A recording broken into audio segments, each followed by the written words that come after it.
Good evening and welcome to the special meeting of the Board of Education for October 12th, 2020. We expect this is going to be a relatively short meeting as there's only one item on the agenda. So I'll ask Mrs. Bonnefeld to go ahead and take the roll.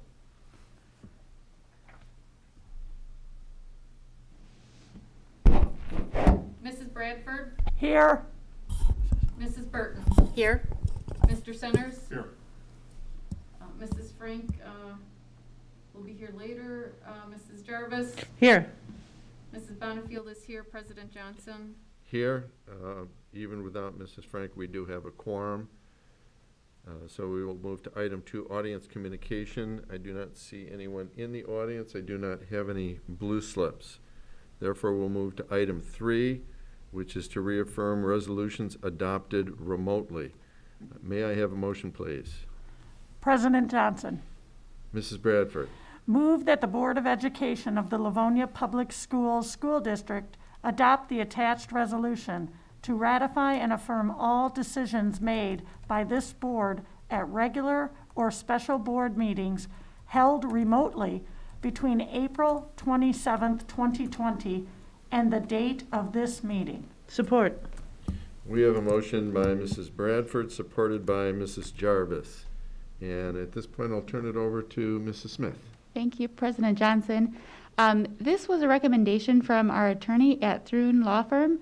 The motion read, what this does is reaffirm all the decisions that were made by the board remotely between April 27th and today's date. As you all know, the Supreme Court made a decision on October 2nd regarding the governor's executive orders. And in one of those executive orders is what gave the board the authority to have their open meetings remotely. And so what this is doing is just reaffirming those decisions that were made.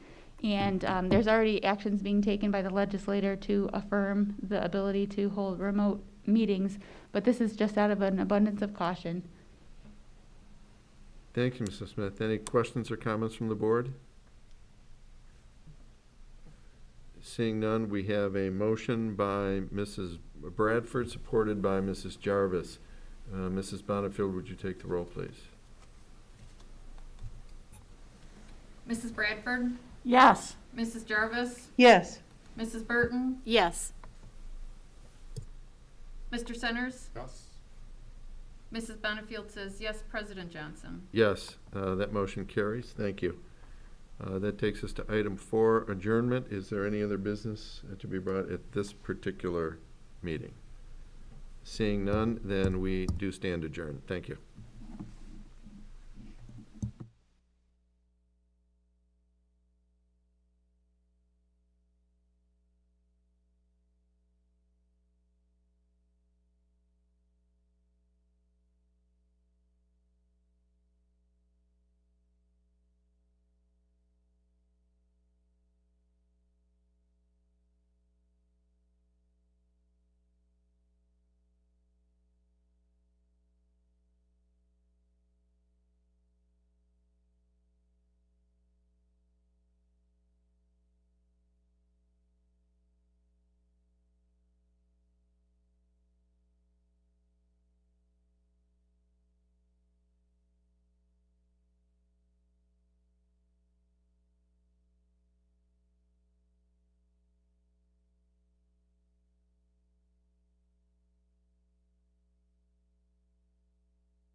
Good evening again, and welcome to our Committee of the Whole meeting for October 12th, 2020.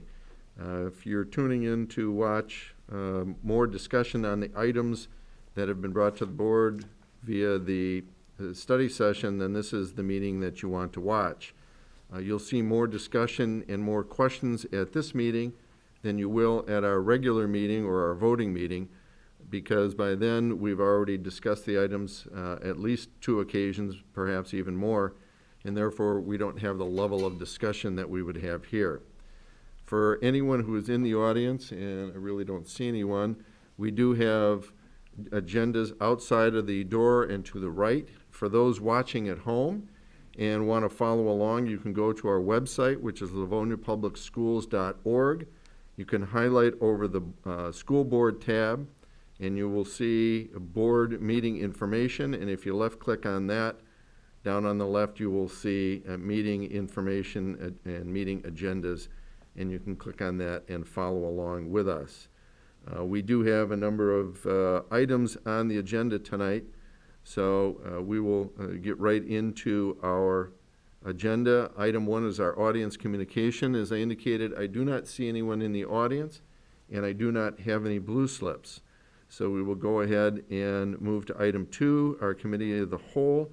And Mrs. Oquist, I don't have anything on the agenda. Do you have anything for us tonight? We do not have any items under Committee of the Whole. Thank you. Very good. That'll then take us to item 3, our Finance Committee, and I will turn it over at this time to our chair, Mrs. Bonifield. Thank you, President Johnson. We have 2 items on the agenda tonight. Both, Mrs. Smith is going to help us out on both of those, and the first is A, financial update. Thank you, Ms. Bonifield. For you tonight, we have 2 items under the financial update. First, I have our auditors from Plant Moran here, Ms. Lisa Vargo and Mr. Tom Marchese, and we'll be going over some highlights from our financial statements for 1920. And then after that, we'll do a budget and to actual comparison, and then look at how that will impact our 2021 budget. So with that, I will introduce Lisa and Tom. Oh, okay. All right, thank you, everybody, for allowing us to be here today. It's so great to see people in person, even if with masks on. So I was very happy to be able to come here tonight. So Tom and I are going to walk through, we have provided everybody kind of some snippets of the financial statements, and we can kind of like walk through the important aspects and major changes from one year to the other. If we go to the first page, this is the audit opinion. And I guess the question always is, like, what do we need to do to be able to issue an audit opinion? And that is really primarily what we are hired to do. So, we prepare the financial statements, but we prepare the financial statements using your information. So our number 1 objective is to issue an opinion on the financial statements. In order to do that, we go through quite a bit of interim work.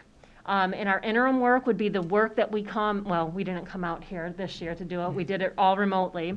But we go through and we assess controls. This year, it was very unique because we had to assess controls pre-COVID and post-COVID.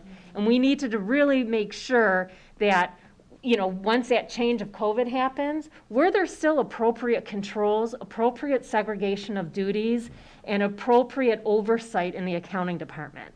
If there was not, even though that might have only been a few months of this year, we would have still had to report it to the board. So, I'll kind of jump ahead on there. We did not find anything. So we felt that the controls that you had in place in your finance department were sufficient pre and post the changes in the work scenario. So that was great. But we did have to go through and assess that. We don't test controls. That would be a whole other type of an opinion letter that we would give you, but we certainly have to assess your controls. So our rules as auditors is, if we find anything that we feel those charged with governance, which would be the board, would need to know, we would have to report it to you. So that's a pretty low bar. And I'll even change it a little bit, is that when we do the financial compliance testing, when we test the federal programs that we go through, if anything is off, there is no materiality in that. We do have to report those type of findings as well. And Tom's going to talk much more about the single audit, But again, we had no findings from a compliance nature, nor did we have any findings from an internal control nature. So that was a great job. So now just kind of taking a step back, what does that all mean? We pull it all together, we do a bunch of internal control assessments, we then kind of come through and we do a lot of substantive testing, which really means we take things and we analytically look at it to be like, does this look right? Does this really meet our expectations? And then we take things and we trace it back to original documents. Bank statements, invoices, approval processes, those are some of the examples of some of the items that we would go through and test. So with all that being said, we are very happy that we were able to assess an unmodified opinion, which is the highest level of assurance that we can give that your financial statements are free of material misstatement. Okay? A couple things that I did want to point out in the opinion letter is at the bottom of the letter, there is something that's called emphasis of matters paragraph. So this year, the district applied GASB 84. So what that meant is we had to go through all your fiduciary funds and through an assessment of those, determining the control and where they're at, they moved from a fiduciary fund into a special revenue fund. And so we had to change the beginning fund balance for the special revenue funds, and you will see that disclosed in the financial statement. So that's one aspect that's a little different than what you would have seen in the past. But it's not a bad mark or anything, it's just the implementation of a new GASB. And so with that, I'm going to turn it over to Tom, and he's going to go over some high-level views of the ending financial numbers. Thanks, Lisa. It's great to see everyone again. In person, thank you. So I'll start off with the governmental funds balance sheet, and apologize that the page numbers at the bottom do not correspond to the page numbers in the packet. Those are the page numbers from each of the individual reports that I just wanted the board members to be able to go back to each corresponding report and identify that specific page. So I'll prompt the members of the board to move along as I do. So the first schedule we have here is just the governmental funds balance sheet. I'll focus mainly on the general fund, which is the district's operating fund. And I'll go through, there's total assets of approximately $62 million. That's largely comprised of cash and cash equivalents of $39 million, and the due from other government amounts receivable of $21 million. That's representative of the July and August state aid payments.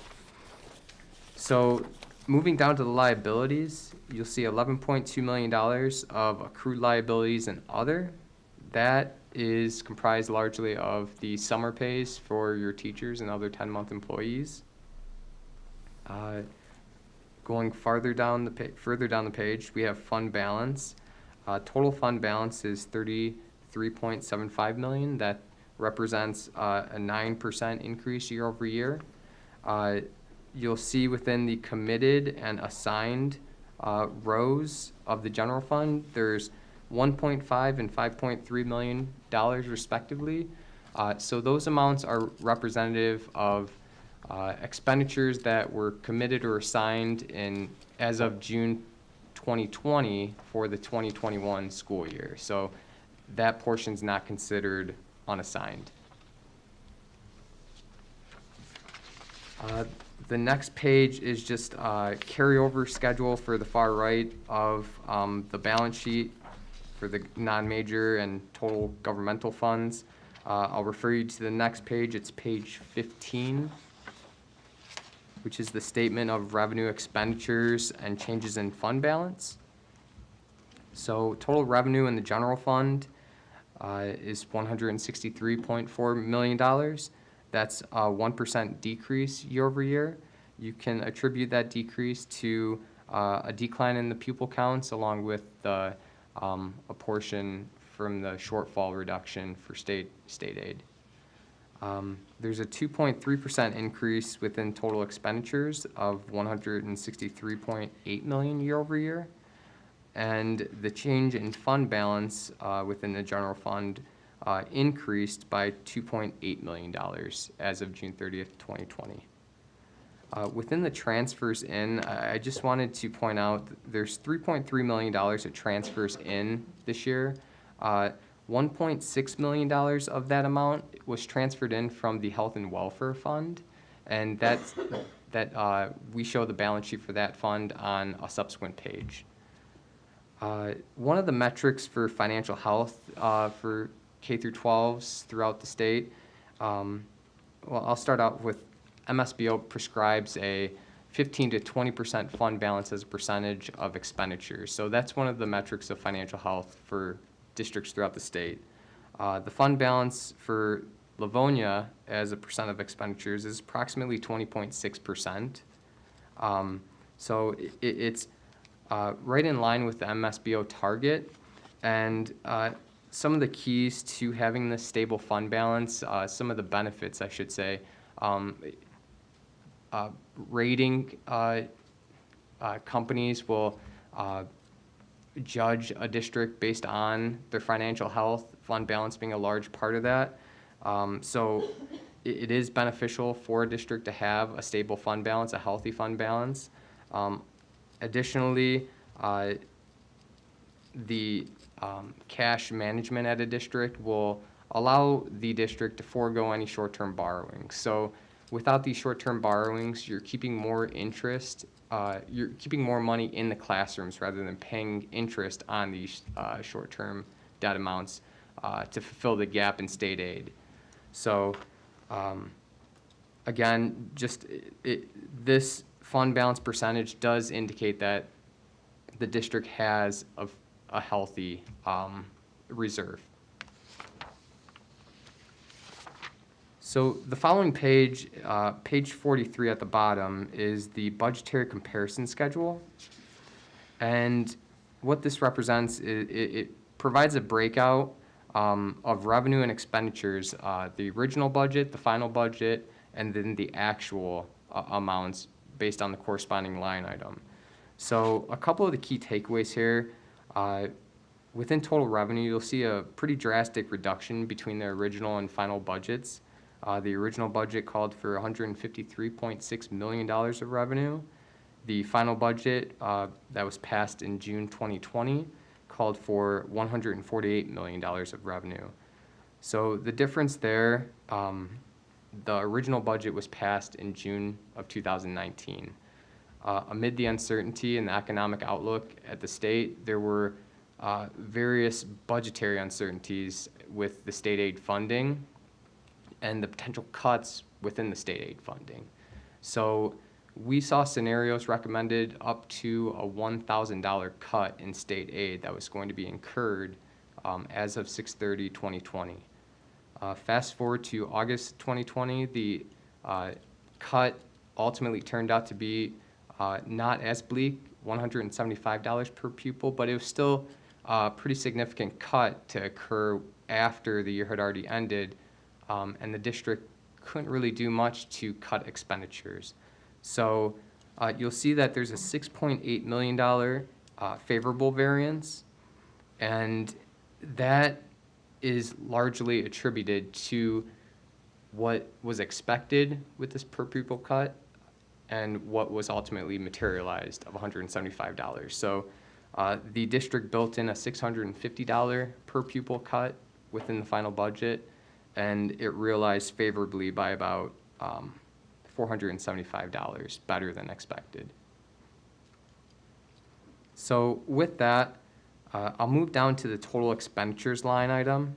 The total expenditures, the far right column, a $1.5 million variance on a $157 million of expected expenditures in the final budget, and actual came in at 155.5. So that is where the $1.5 million variance comes from. Sound budgeting, a sound budgeting measure is just, we'd like to see variances within a range of 1 to 3%. So the district's total expenditures were within 1% of budgeted expenditures. So that does demonstrate sound budgeting by the business office. And lastly, we just like to point out that within the financial statements, there is a disclosure for stewardship. The district is required legally to adhere to the budget approved by the board. We're required, or the district's required to disclose any significant variances in expenditures by function level. There were no significant variances that we disclosed. So again, that's another nice measure to show that the business department is using good information to produce a budget that the board approves. So the next schedule is the funded projects portion of the general fund. And again, this is another budget to actual schedule. What I'd like to focus on is just the variance to the right. So there were final budgeted revenue was 10.5 million versus actual of 8.4 million. You'll see that a similar budgeted expenditures came in, or actual expenditures of 8.4 million came in under the budgeted expenditures of 10.4 million. So the effects of those are pretty much a wash and can be attributed to timing of grant revenues being expended and recognized. So you'll see that the net change in fund balance was expected to be 0, and it came out to be 0. Just while we're on that, maybe I'll just jump in to explain. As you can see, both the revenue and the expenditures on the funded projects were down. A lot of our grants include professional development, and as we know, with the shutdown in March, that professional development didn't take place. So the good news is that wasn't funding that was lost. Those were just expenditures that we didn't incur by June 30th, and so that we'll see in the 2021 budget. So that's the explanation for why we see it under budget on both revenue and expenditures. Okay, the next page, thank you, Allison, for going into a bit more detail on that. The next page is the statement of net position. So this is the full accrual government-wide balance sheet. And a couple of the main differences to point out here is this statement of net position includes certain items, long-term assets and liabilities, capital assets of $266 million, the bonded debt, and the MIPSers-related activity. That's not reported at the fund level.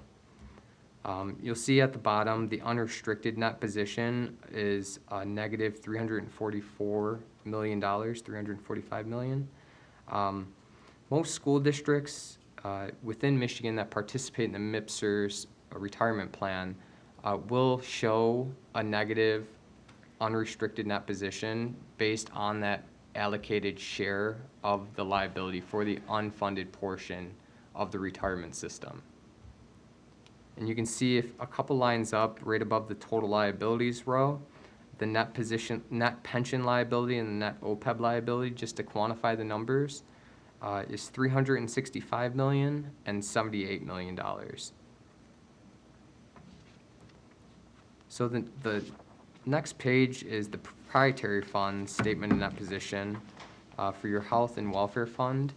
I had mentioned earlier that there's a $1.6 million transfer to the general fund this year. This activity is presented separately from the fund level statements.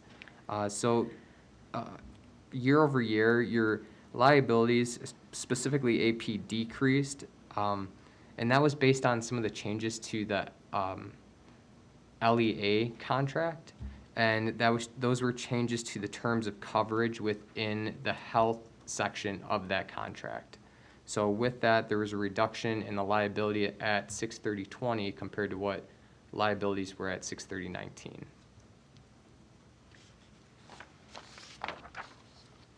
So the following page, page 38 on the handout, is note 9, and I won't go into the detail of this complete note because it spans quite a few pages, but it provides some context to that $365 million and $70+ million net pension and OPEB liability that we had referred to earlier. So this note provides the key assumptions and the discount rates, items used by the actuary in order to formulate the unfunded portion of the MIPSers retirement plan. Moving to page 40 of the handout, it's still note 9. I just wanted to draw your attention to the sensitivity analysis to show how sensitive of an estimate this unfunded or allocated share of the pension is. So you can see at the top, in the middle, the current discount rate, 6 to 6.8%, that's $365 million. That's a net pension liability. If you tweak the rates by 1 point, it changes the estimated liability by about $110 million. So again, these graphs are just here to show you that that is a very significant estimate. And while it is reported on the district's financial statements, that's not an amount that's going to be paid to the ORS in the immediate future. It's an estimate of what the retirees' potential cost will be over the course of time for the district and the state. So moving on to the next page, note 12, the subsequent events. There was $5.1 million that the district had received in July and August related to coronavirus relief funds. And what's noteworthy here is that those will show up on the CFA next year. That's federal funding as part of the pandemic related funding. So there are stipulations to these grant dollars. The spending must comply with uniform guidance and any grant-specific requirements for those. So Allison, I assure you, is on top of that, but just something that is noteworthy for 2021. And that concludes the basic audit financial report. And I'll move on to the single audit report, but I wanted to hold for any questions, if any. Okay. So the next page just provides a summary of our audit results within the single audit report. Section 1 is our summary of auditor results. You can see, as Lisa mentioned, we provided an unmodified opinion on the basic financial statements. All the check boxes, the X's, are in the right column of this, all no, none to report for the material weaknesses or significant deficiencies within the federal awards audit and basic financial statements. We tested child nutrition and and IDEA this year, and we're able to provide an unmodified compliance opinion on each of those programs. The next couple of pages just represent the CFA, and I just wanted to point out a couple of the unique items for 1920 that show up on the CFA that are new this year. So the biggest one is just the COVID-19 unanticipated school closure. That's going to be on the first page, the second line down. You can see that there's about $640,000 of expenditures related to this program. This pertained to the non-congregated meals that were passed out at sites throughout the district during the shutdown period. So there was a bit of a decrease in the National School Lunch and the school breakfast program because the district wasn't operating in the congregated fashion between March to June.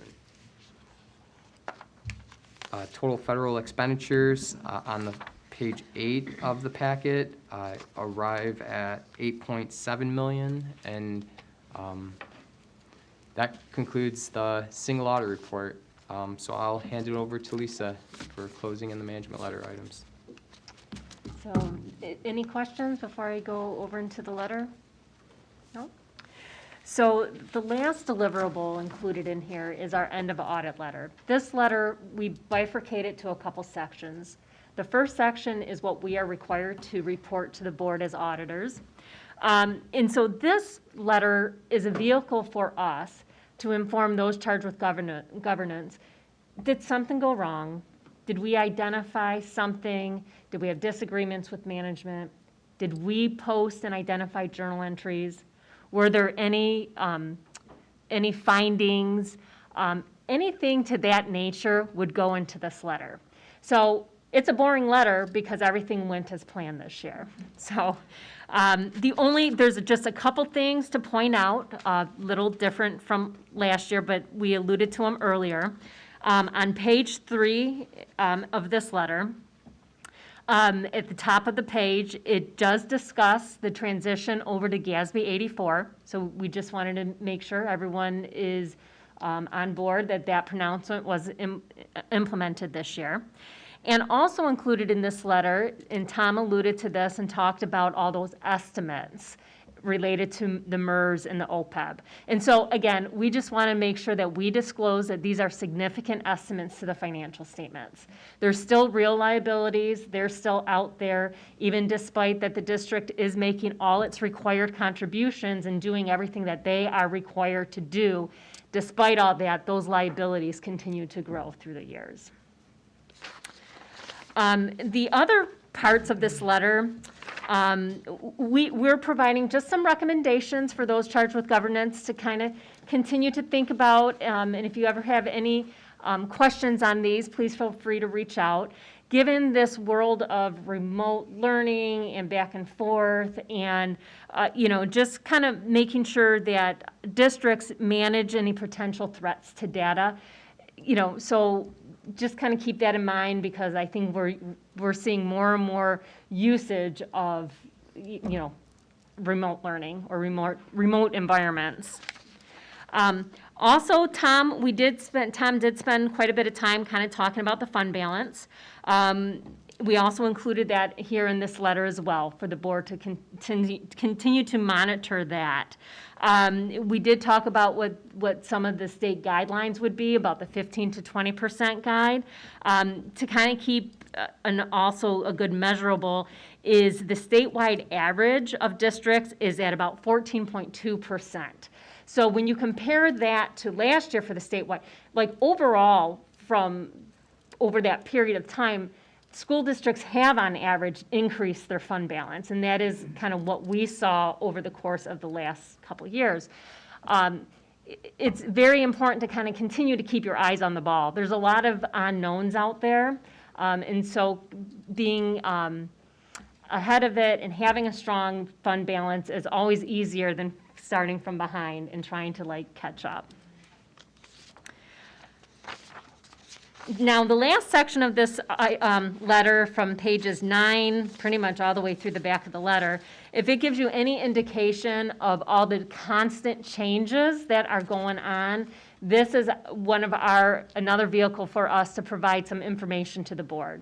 So included in this gives us some of the background of what's happened at the state and what we're guessing will happen going forward and things to kind of keep in mind. Also, there's a lot of available federal dollars out there with all the COVID. Allison's well aware of it and all the accounting for it. We keep in touch throughout the year and as things change.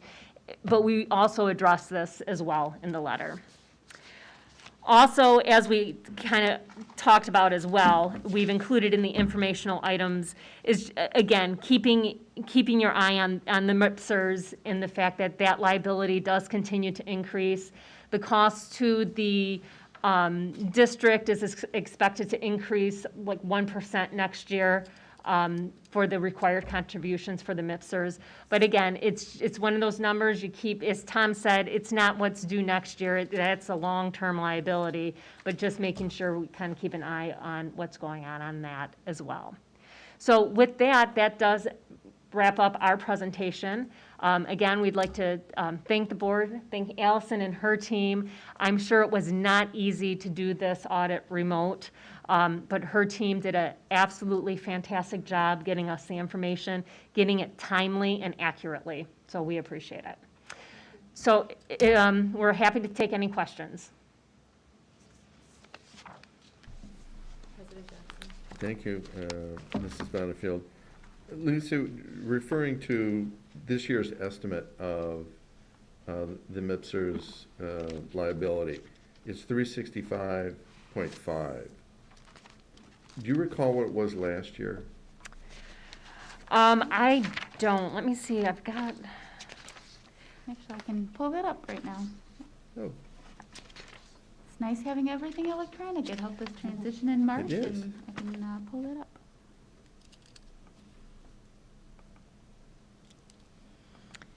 Yeah, I can get that information to you. I don't have The district versus 3 point, I don't have the number from last year with me. Do we know if it was higher? My recollection is it was lower than this. It was lower last year. The MIPS's liability did go up this year. Okay. The and- OPEB went down a little bit, I think, in total, but the MIPSers went up. Yep, I just pulled it up. Our net OPEB liability last year, or I'm sorry, the net pension liability was 333 million. And then this year, going up to 365, and as Lisa said, the OPEB did go down. It was 88 million last year, and now it's to the 78 million. Okay, and I thought and maybe I was hearing something different. I thought, based on what we're paying in every year, that it was gonna take until 2038 to extinguish this number, right? Yes. Okay, but if that number keeps going up, it's not being cut. How long do we expect it now to take before that liability is paid off? Yeah, I guess I don't know the exact date, but I can certainly go to the MIPSers report and pull that for you, and I can send it to the board.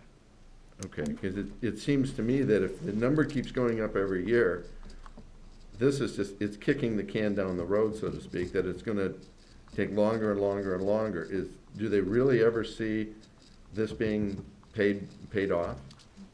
Right. So it would be anticipated into the actuarial report. I will go double check that. But yeah, I mean, it is kicking the can down. I think changes of how they are implementing the structures is hoping to reduce some of the future liability of it, but it's going to take a long time for that to be able to really start making a big dent. And there are certain changes that occur year over year to cause that increase. So for instance, life expectancy has gone up, healthcare costs have gone up. And to sort of confront that, the state has increased the contribution rates. So 39 cents last year of every dollar spent on salary and wages went to MIPSers. This year it's up to 42%. So it is a very big amount. I think these were hefty obligations to take on, and they're trying to right the ship. They moved to a more practical retirement plan a few years back when they noted that the MIPSers plan was severely underfunded. So they tried to switch out of these pension and OPEB plans more towards a traditional retirement fund. Thank you.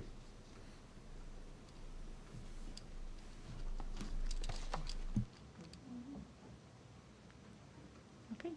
Well, thank you, Lisa and Tom. Appreciate you coming tonight. Thank you for having us. And Lisa and Tom will both be here later this month for our voting meeting too. So if you do have any questions in there, I'm happy to take those and pass them along, and we can make sure we address those. So with that, All right. I'll dig into some of the details of our budget, but I want to say thank you. Thank you. Thank you, everybody.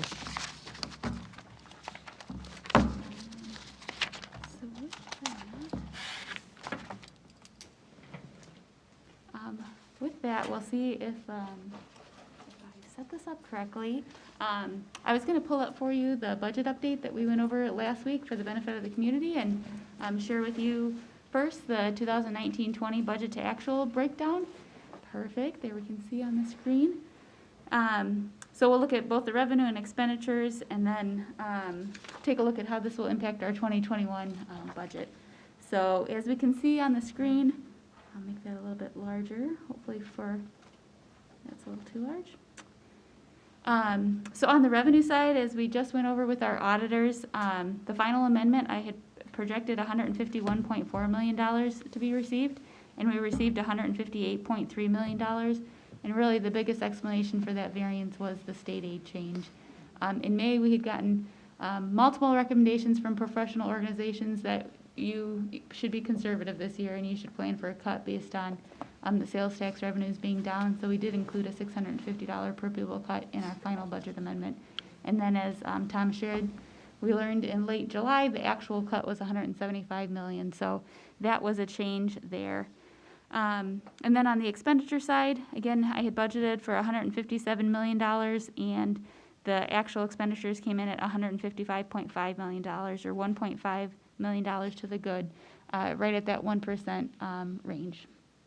So, jumping in, I did want to explain too, for anybody looking at this or the board looking at this too, how I account for the revenue is a little different than what you see in the financial statements.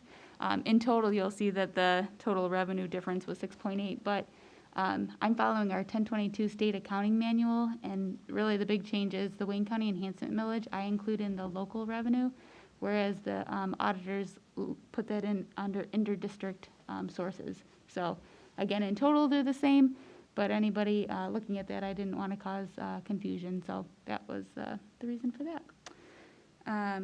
Jumping down to the expenditures, we can see most of our expenditures were right in line with where we had expected. Some might ask, you know, even 1.5 million seems like a lot, even though in terms of our actual budget, it's only 1%. But if you're wondering, you know, why is it still even 1.5 off, I think the auditors shared that we as a district can't spend anything more than what the board has authorized. So we do bring the budget to the board in June, but even by then, we still don't know all of our actual expenditures for the year. So we always have to get authorization for what could come through. Some of the biggest unknowns in June could be our retirements from our staff. And if there's retirements, there's oftentimes a severance payout that goes with that, or payout of unused vacation time or sick time. And so that gets budgeted for across all of these different functions. One of the line items that stands out to me as a percentage of being changed is that general administration, and that had $134,000 left in that account, or just about 15%. That's where we record our legal expenses. And again, kind of with all the uncertainty this year, I wanted to make sure that we had money set aside for anything that could have come up in June. And so thankfully we didn't need that, and that line item came in under budget. So moving down, again, the column, we had anticipated using $5.5 million of our fund balance as a result of the $650 per pupil cut. And as you recall, we made a lot of decisions to help balance that budget. Tom hit on one of the transfers that we did earlier in 2020. We had talked about taking the one-time change in the health and welfare fund, that $1.6 million, and we had talked about putting it in our capital projects fund, because as we've shared over the years, we do recognize that one-time revenues, it's hard to build a budget on one-time revenues, and that one-time influx into health and welfare fund is a one-time revenue. So originally our plan was to put that into our capital projects fund, but in light of a potential $650 per pupil cut, we put that into our general fund. So that is part of the reason why we see our fund balance where it is for this past year. We also, this past year in the final amendment, recognized as much of our grant revenue as possible. Typically, we would roll over some of our 31A money to future years to help any change in funding we might see in the coming year. But we recognized all of the 31A money that we had, both in the 1920 allocation and carryover money. So that was, again, kind of a one-time recognition of that. Granted, we will still get an allocation of 31A, but we don't have any carryover from 1920. We recognized as much as we could in 1920. So with that, our fund balance actually did increase this past year. It went up $2.8 million, and that meant that our ending fund balance was $33.7 million. As a percentage of expenditures, that's 21.7%. And so I will move on to the next page and show you how this now will play into our 2021 budget.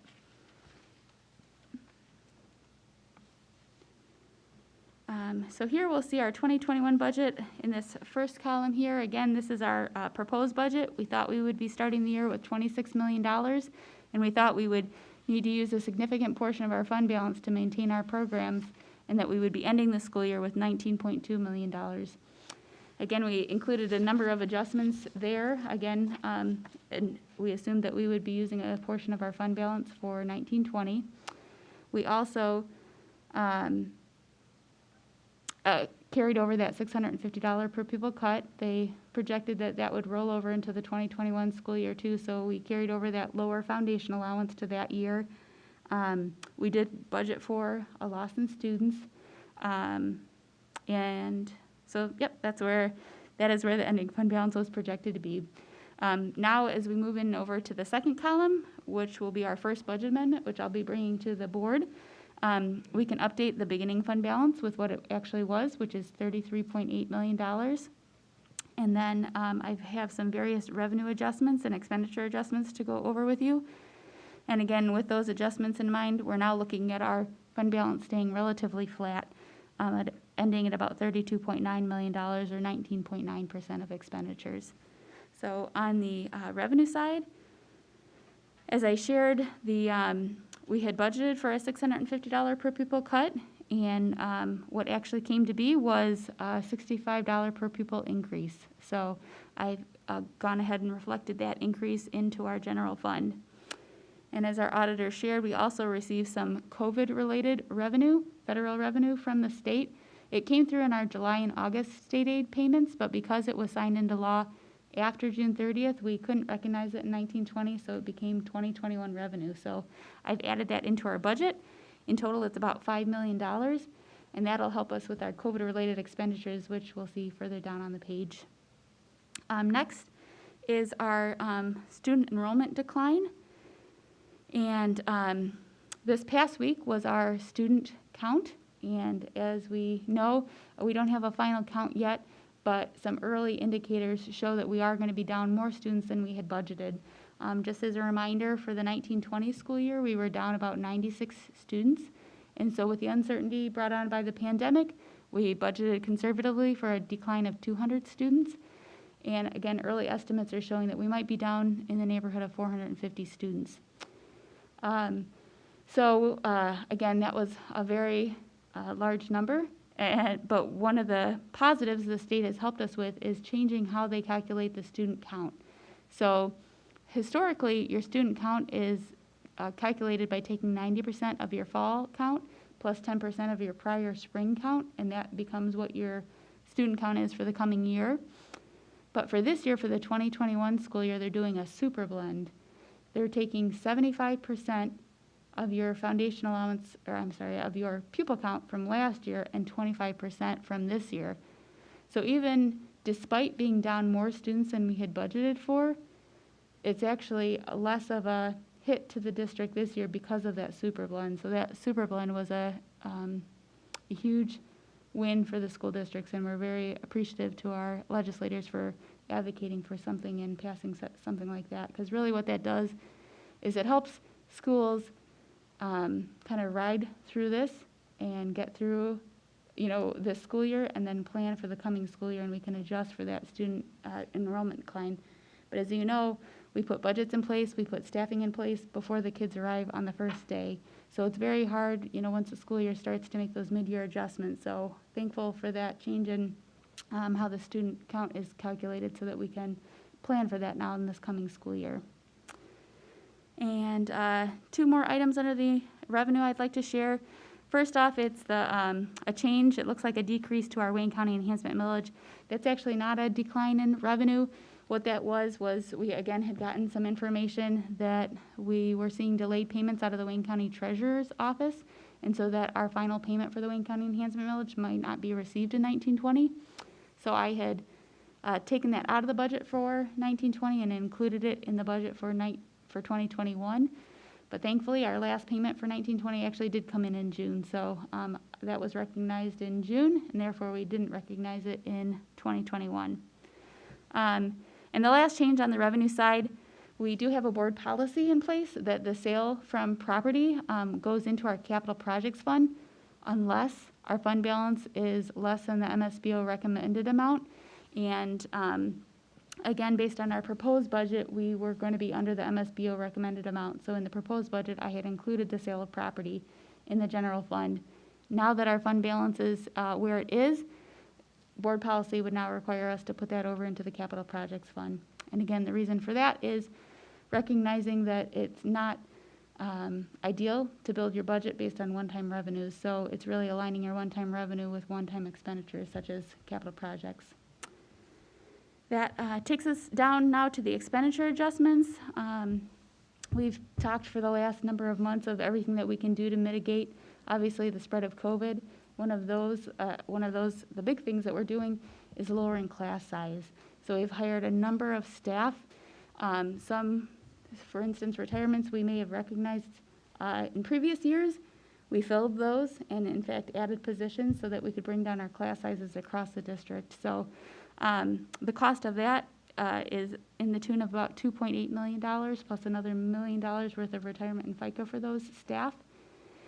Thankfully, those federal funds that we received, that we mentioned above, the COVID-related expenses, this expense can be covered by those federal funds because that is a direct recommendation from the CDC to mitigate the spread, is spacing out our students as much as possible. So those costs can be covered by that, as well as the next item I've got listed, the PPE supplies. We did have, some money set aside in the budget for PPE, but we're now increasing that. Obviously, back in June, we didn't know what the fall would look like, if students would be returning. And so now that they are back, we want to obviously plan to keep everybody safe. And so I'm going to recommend we put another $1.5 million into our budget for PPE supplies. And again, we're seeking out grants so that they can help pay for that. And those federal funds that we have received also can be used to cover these PPE supplies. And then 2 more items. Again, with a $650 per pupil cut, we made a lot of cuts to our budget, a lot of the non-essential, I hate to call it non-essential, but like for instance, professional development got pretty much, it was cut out of the general fund. I'm trying to think of some other examples. I'll have, supplies budget, thank you, were all reduced. Really our goal for the 2021 budget was to maintain as much staffing as possible. Obviously knowing we need our as many teachers as we can so that we can spread our students. Thinking, for instance, of custodial staff, we want to maintain all of our custodial staff to help clean our buildings. So our goal going into 2021 was really maintaining the staff that we had. So we looked to other non-salary areas to cut. And so what I'm proposing doing is adding back those cuts that were made. And then the last item is potential general fund support of the food service program. And this is brought on as we went over and we saw in the CFA report, that single audit report, our revenues were down from the National School Lunch Program. Obviously with us not offering those lunches, the revenues were down while our expenditures were constant. We paid all of our employees throughout the closure. So we used a pretty significant portion of our food service fund. We were at about $650, and our fund balance is now at about $160,000 in our food service fund. And we know one of the mitigation factors, again, is spreading out our students as much as possible. So in our return to learn plan and what we presented to the board was adding some additional lunches where we could to our buildings so that we would spread out our students as much as possible. And so, so our expenditures are going to go up from that. And what's the unknown at this point is the revenue that's going to be brought in from our food service program. Again, are kids going to be buying lunches? Are they going to bring from home? We also have a number of our students that have picked the Livonia virtual option, so that's kind of an uncertainty right now. So now that students are back in the buildings, we're obviously going to be able to track those sales and see where they're going. And so that's something I'd like to keep the board updated on, is on how I think that'll affect our general fund. But I did want to put that note in there. So these were a few of the bigger picture things I wanted to present to the board. Again, this isn't anything that we're voting on tonight. We'll have a lot of dialogue over these expenditures, but these were things that I wanted to bring to your attention. So with that, I will take a breath and stop and open it up if anybody does have any questions. To either Mrs. Oquist or Mrs. Smith, our student count going down, we knew it was going to go down, and this is a year more than others that was a bigger question. I know you don't have the answer to this tonight, but in upcoming board meetings, can you bring us information on where those pockets of students have gone? Because of course their student record would follow them, so we know whether they're homeschooling, whether they moved out of the state, whatever may have gone on, and how many of those we anticipate that we may recoup over between today and next school year. That's not information you would have tonight, but can you bring it to us when you do have it? Absolutely, we would be happy to do that, and we can do that at our next study session or committee of the whole meeting. So certainly that's something we track. Excuse me, is where our students are going, whether or not they've moved out of state, moved out of the city, or whether or not they've remained in their home but have chosen another educational option.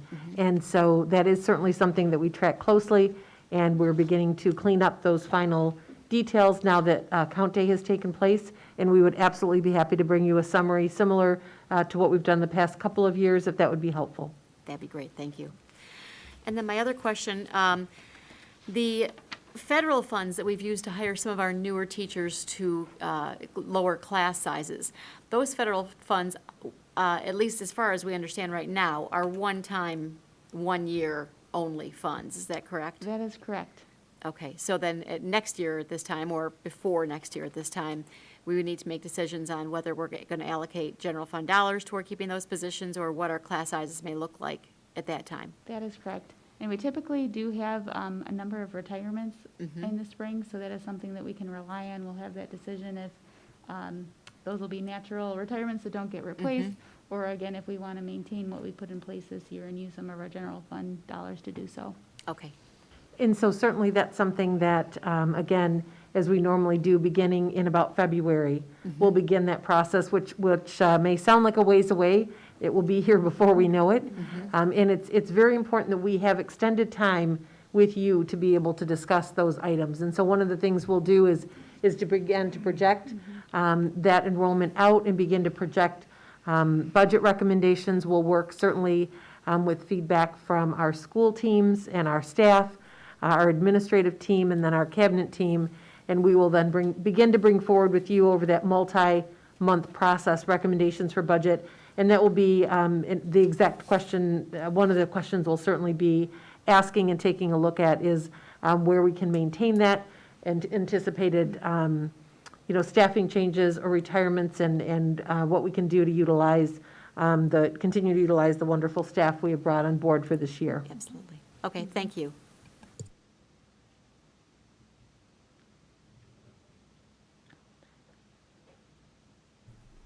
Okay. There's no further questions. That will end the finance. Thank you.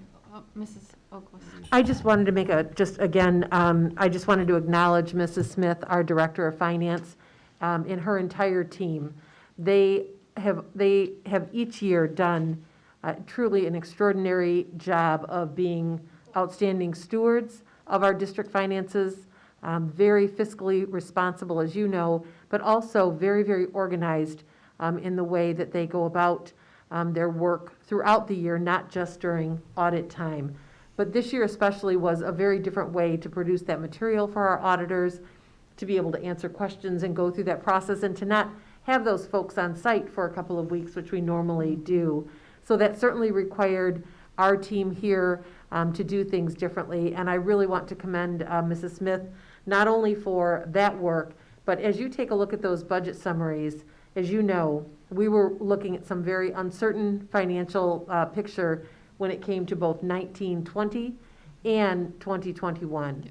And she was able to navigate those recommendations. I think we've talked more budget this spring and summer than we ever have, and to really be within 1% on those expenditures as we come forward is truly extraordinary. So in a normal year, that would be outstanding, but in a year like this, and it really is not just COVID, it was the impact of COVID as it related to the financial picture and our per pupil funding from the state, both for last year and this year. So I really wanted to recognize that, because sometimes we hear things like unmodified opinion, or there were no financial misstatements. And while that sounds relatively benign, in the world of accounting, as Mrs. Bonifield well knows, those are outstanding words to hear. And I just don't want us to ever take for granted how important it is for a district our size, with the fiduciary responsibility that we have, that Mrs. Smith and her team continue to knock it out of the park. Yes. Thank you so much, Allison. Thank you. Thank you. And I misspoke. Mrs. Smith, you do have your tax resolution that we need to go over. Sorry about that. A nice, simple one. No change here. So the next item is our resolution for the summer tax levy. And just as we've done in the past, we're proposing to continue our 50% levy in the summer with a 50% remaining levied in December. So last year that was on consent. I don't know if the board would like to do that again this year. We agreed to go with consent on that. Okay, and that'll be on the 10/26 agenda. Thank you. Okay, and any questions to Mrs. Smith on that particular item? Okay, Mrs. Smith, we're all good? We are. Okay, I feel like thank I you. should, one more to the district too before we go. Ms. Oquist and I, this past month, we're just on a ratings call as part of our refunding. And again, you know, to see the financial position the district has reached over these number of years, you know, from the rating agency, we heard, honestly, had it not been for the pandemic, we most likely would have seen a ratings increase based on the progress we were making. So I feel like that was just wonderful news, and it was really encouraging to hear, knowing what we were doing really is paying off. The external folks can now see it. And again, for not COVID, you know, which is out of our control, obviously, that's really great news. So thank you. You were now completed, Mrs. Badhill? Yes. Thank you. All complete, thank you. Then that'll take us to item 4, our curriculum committee, and I will turn it over to Mrs. Jarvis. Thank you, President Johnson. Today on the Curriculum Committee, we'll be hearing about the Google Enterprise. I noticed that Mrs. O'Brien isn't here. That's me. Oh, well, you've changed. Hi. And I know you're getting the downgraded version, the downgraded model this evening in your curriculum there, Mrs. Jarvis, so I apologize, but I got a call or a text from Mrs. O'Brien this morning, and she asked me if I'd run through it with you. Well, thank you for pinch hitting. Absolutely. The quote came in, and I don't believe that Mrs. O'Brien's memo or information made it into your packet for the committee meetings. I think this came in late, or did it make It's it in in there. time? Okay, good. So the quote for 2,500 licenses of the G Suite Enterprise is at 50% off right now, and that is a three-year offer at $60,000 a year. So that would come out to be about $180,000 over the course of 3 school years. And again, that would normally be around $350,000, $360,000. So the 2,500, did I say 250 or 2,500? Because it's 2,500, which makes a heck of a lot more sense. The 2,500 licenses would be for staff as well as for some secondary and other types of email accounts. Every time you create an email account, it becomes another license. So we put in for 2,500 to have that wiggle room with changes and additions, etc. So some information having to do with Google Enterprise. I'd like to run through a few items with the difference between having the free version, which we currently do with Google for Education, and the G Suite Enterprise for Education, which is a fee-based item. So there are many similarities. I mean, all of the items are there with regard to when you get into Google Drive. For those who are familiar with this product, you can get into Google Drive and you have access to Google Sheets and Google Docs and the slides, etc. All of that is there. Google Meet is available on the free version. It's really when you get into the extended features of these items that you see the change. And then there's a whole host of items on the back end that our IT department and IT administrators would then have access to. So just as an example, in a Google Meet now Google has opened up their Meet during the pandemic back in the spring and has all of their features, but those are going away soon. And some of the items that would be a difference with using the G Suite Enterprise is the district would be able to have virtual meetings for up to 250 people all at the same time. It actually would have live streaming capability with question and answer periods for up to 100,000 people. So that's not possible with the free version. Shortly, the ability to record a meet and save it is disappearing. We will still be able to record those and save them. And sometimes you record a meeting, and sometimes you just record yourself as a quick lesson or as a quick informational piece and save it, and then can post it on your Google Classroom. And speaking of Google Classroom, there are there are additional features for the teacher to use in Google Classroom. As an example, they have something called the peer-to-peer comparisons. So what that means is that a teacher could compare student work, both current and past, and this is really a protection for checking on whether it's original work and those types of pieces. So there's different items that's in there. On the back end of it, there's quite a bit for our IT department. There's certainly enhanced securities and protections, and there's also multiple migration capabilities for the back-end user in our IT department having the enterprise. So there's just these different advanced and enhanced features, and everything that they create, we would have access to. An example of that is currently Google Meet does not have a waiting room or breakout rooms for anybody, but those are on the horizon, and they're saying that they will be ready to drop soon. The free version will not have that. Enterprise does, and that becomes another added security for when the way we use it as a virtual classroom. You can then have a student have to be in a waiting room. They can be checked, they can be removed. Currently, that's not how it works.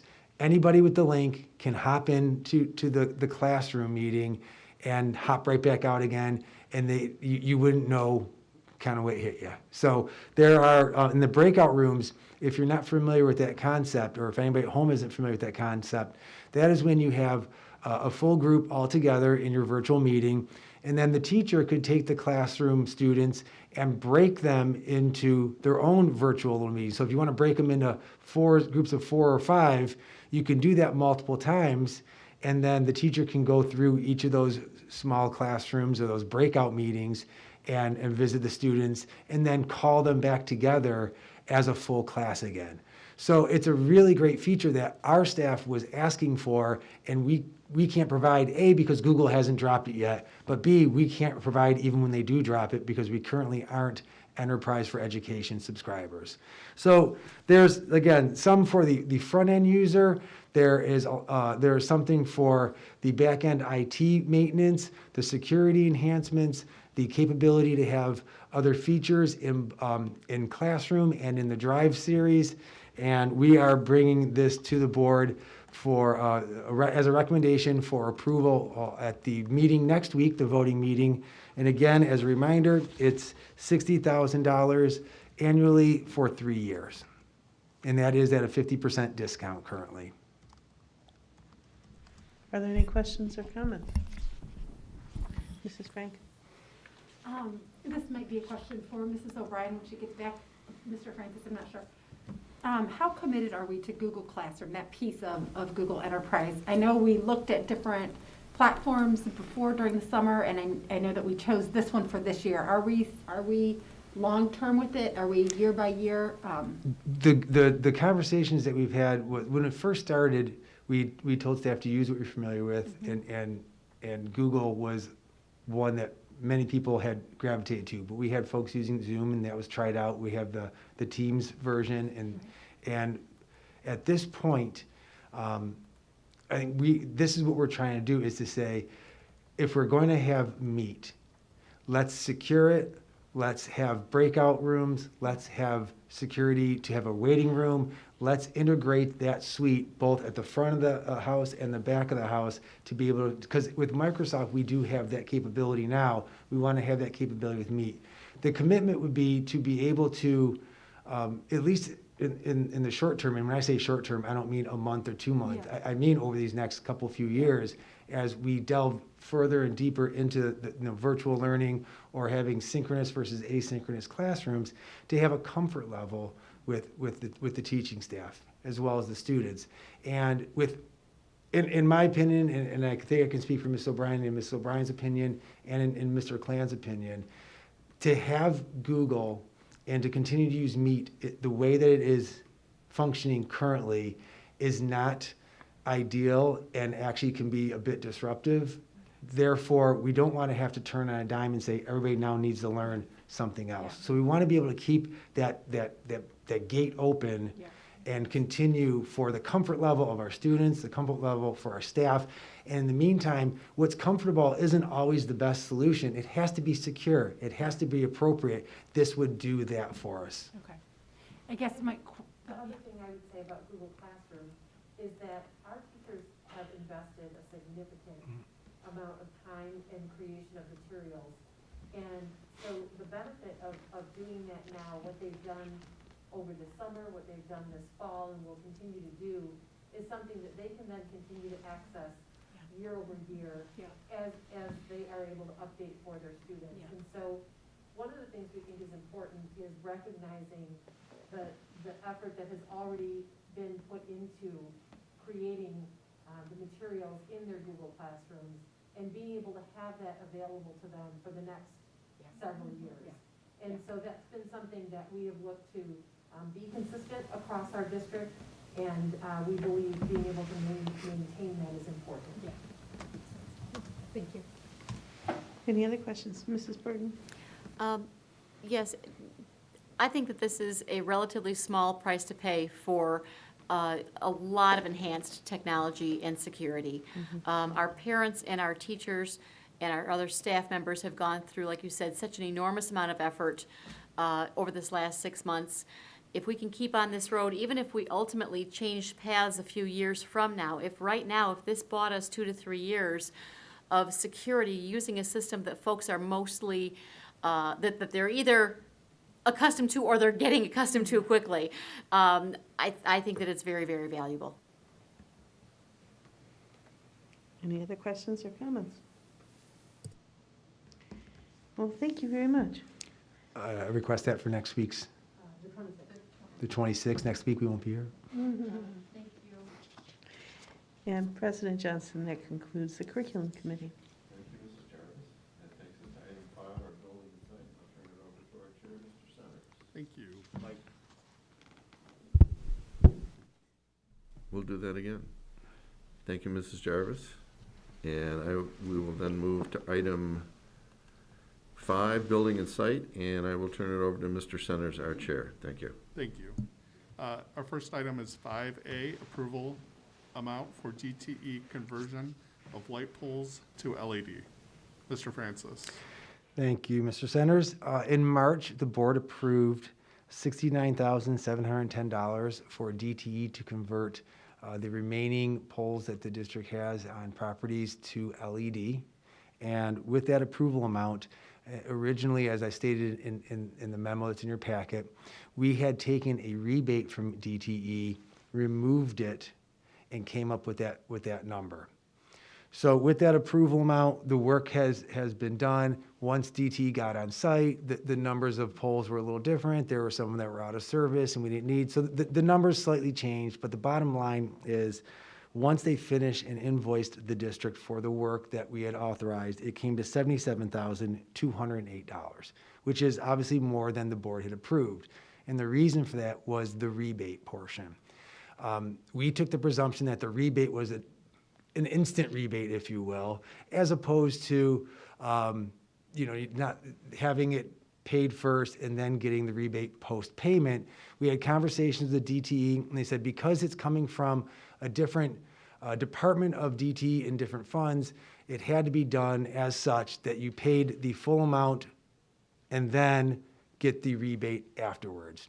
So long story short, I'm coming to the board to request an additional $7,498 so that we can pay that invoice of $77,208. Having said that, once we make that payment and then put in for the rebate coming back will be $8,540. So, just about, actually slightly more than $1,000 more than what we are talking about. So we'll be getting, again, the future rebate will be $8,540. I'm asking for $7,498 right now. So essentially, the amount that you had approved back in March would have been enough to cover it with the rebate built in. I'm sorry for the confusion on that originally, and I just want to kind of get it set correctly. You did a nice job of explaining that. Thank you, Mr. Francis. Mr. Johnson? Thank you, Mr. Sanders. Mr. Francis, do we have any idea, once the bill is actually paid, how long it takes for them to send the rebate back? We'll see if we can shake down an answer. I have a feeling they're going to be a little bit vague with it, but I'm going to try. Okay, thanks. Anyone else? All right. Is that for the regular agenda next week? Yes, I would need the board to vote on that additional amount of the 7498. Great. All right. That brings us to item B, which is purchase of mobile devices from the 2013 bond. Mr. Francis? Thank you very much. We have mobile devices, as we discussed at the study session last week. The district is recommending the purchase of 1,850 mobile devices and 69 charging carts. And that's going to be from CDWG, who you're becoming probably quite familiar with them with regard to our technology uses.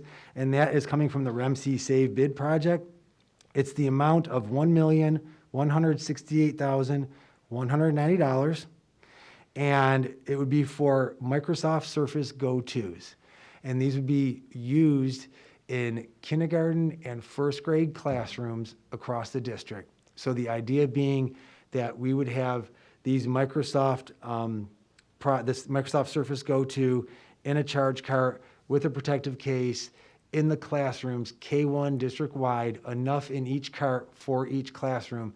So our youngest learners don't have to carry back and forth the mobile devices or personal devices from home.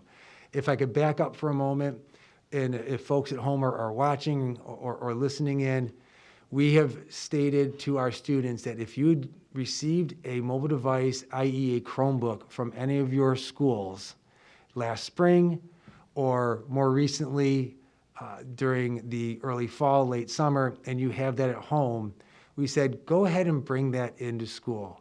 Bring it charged up, use it during the day, take it back and forth. And for a lot of students, that works just fine. If you have your own device at home and parents would like to have their students bring in a mobile device daily to work in class, that'll work. We have students in kindergarten and first grade who have Chromebooks from their school at home. And the idea of this purchase would be to not have them have the responsibility of bringing that back and forth. Opportunity for perhaps damage, opportunity is a little bit higher. Any concerns on that end? So we're looking at a product here that we can get, I say relatively quickly, and that's because it's on the shelf, it doesn't have to be built. It can start coming in the matter of weeks as opposed to a matter of months. And when we have it, it will be in classrooms and students can then use them during the day at school as opposed to worrying about bringing the other back and forth. We're going to say to families, when this time comes, leave that mobile device at home if you're a kindergartner or first grader. And if anything happens that we have to go back to virtual learning, you'll have that at home to use. In the meantime, these will stay in the classroom. These will stay charged up in the carts. We even added a little protective case for it. A little info on it, because it's something that we haven't purchased for our students before. It's got a 10.5-inch screen. It's very lightweight, just a little bit over a pound. And it has a 10-hour battery life. So it seems to be a product that our IT department has sourced that's appropriate. It's got a touch screen. It'll also have a little keyboard and flat pad, track pad.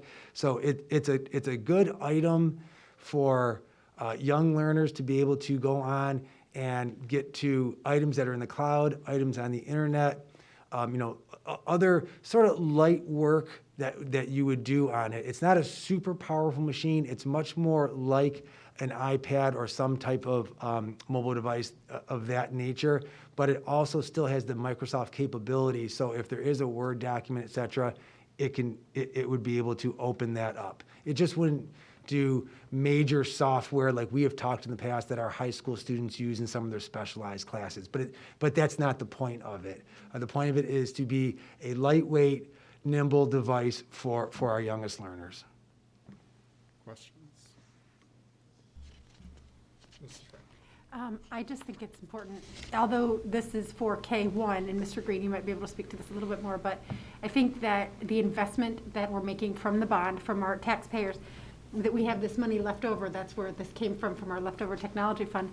But it also frees up those Chromebooks that are in the K4 buildings for the other grades. So the stronger computers can be used in it. Although this purchase is for K1, it really is for the whole district, especially the elementary kids, because now the others, 2, 3, and 4 can have more access to Chromebooks, correct? Correct, and also what Mr. Francis said about the bring your own device, that'll also help with that initiative as well. So we feel we're in a pretty good place right now with that purchase, with this purchase proposal, and that redistribution that's taking place. And our buildings are also talking to each other at the different levels where they see excess Chromebooks in other buildings or levels to redistribute as well, so.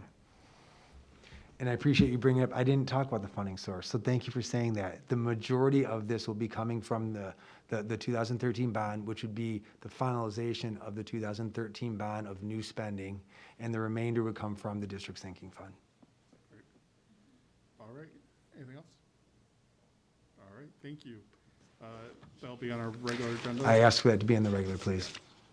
All right, that brings us to item C, which is HED changeover. Ms. Smith, it looks like. Yes, thank you.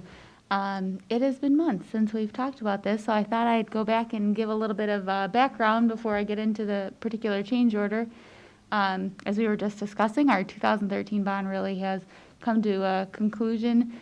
The last major renovation was last summer over at Niji Euro.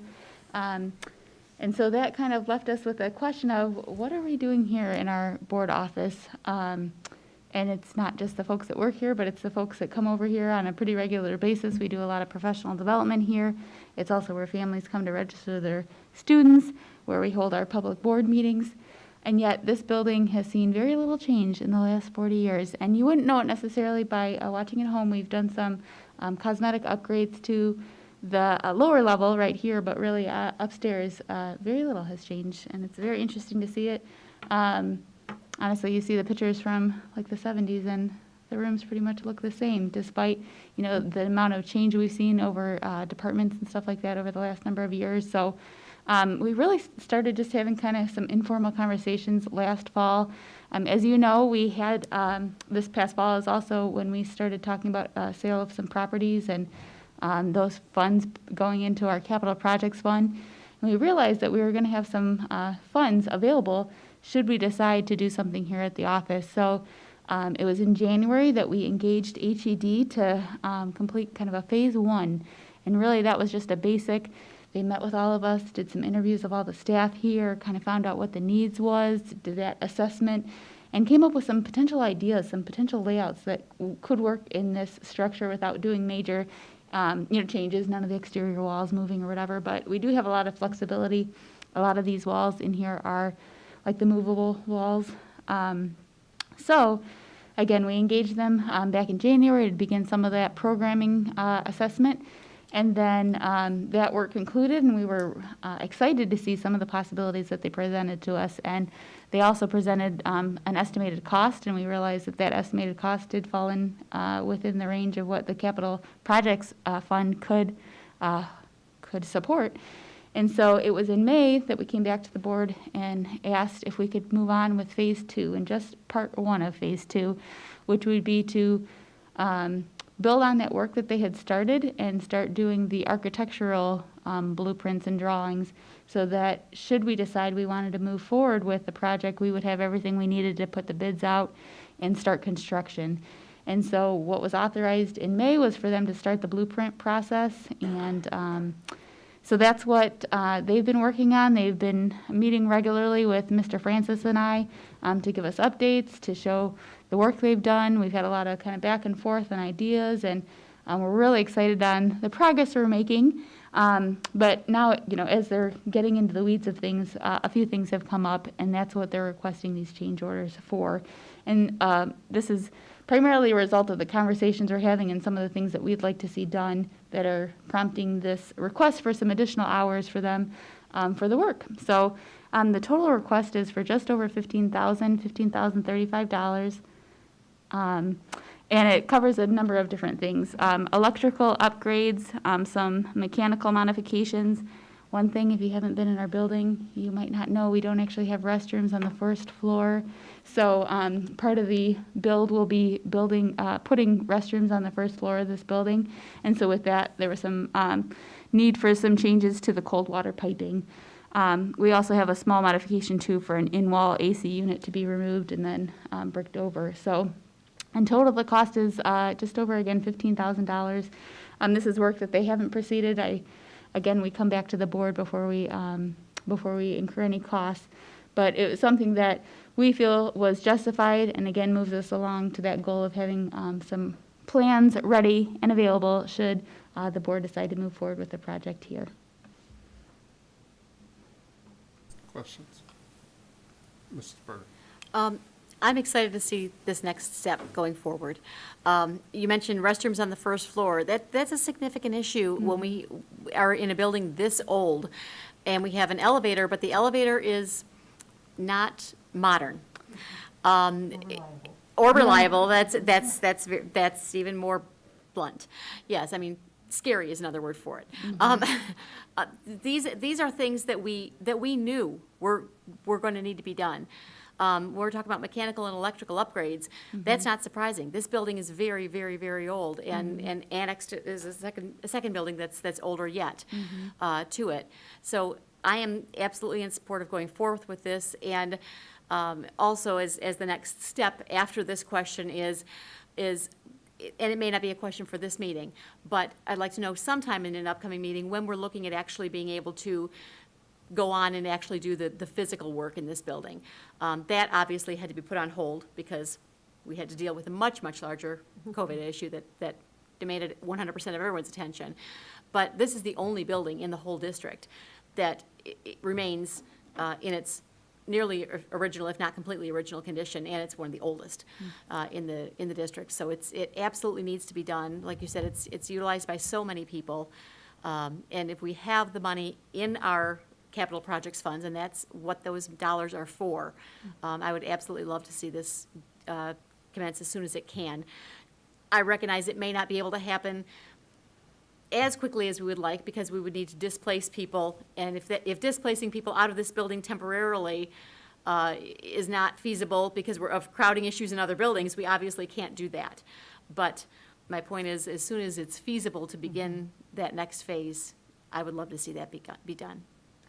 Thank you. We certainly would like to have further discussion at our study session in November to talk about next steps and to share with you an update from HED, from the work that they've done. As you know, this main building and facility is about 60 years old, most of which is original, and then the back building is about 100 years old. And so this is a facility where we've done some patchwork along the way. As you recall, a couple of years ago, we had windows literally that fell out of their casing. And so we did do some window replacement a couple of years ago. We've done some patchwork here and there, but definitely some of our HVAC systems and certainly just some of the structure and the efficiency of the way that the building itself is laid out, and really the shift in the work that's done here and the welcoming of not only families but staff for different purposes. So we would certainly like to have some further dialogue with you, and we'd be prepared to do that at our November study session, and we would be pleased to have HED give you an update at that time as well. Okay, any other questions? All right, then we will wait for that you want on the regular agenda? I Yes, assume? please. Yep, Okay. thank you. And that concludes building and site, Mr. Johnson. Thank you, Mr. Centers. That'll take us to item 6, our policy committee. Mrs. Burton. We don't have anything for this evening. Thank you, Mrs. Burton. That'll take us then to item 7, our personnel committee. Mrs. Frank. We don't have anything this evening. Very good. And that will take us to item 8, our legislative committee. Mrs. Bradford. Thank you, President Johnson. We do not have anything for this evening on legislative. Wow, I don't have any other committees. All right, then we are at the end of our agenda. And as long as there's nothing else, then we are completed for this evening. Thank you. Good evening.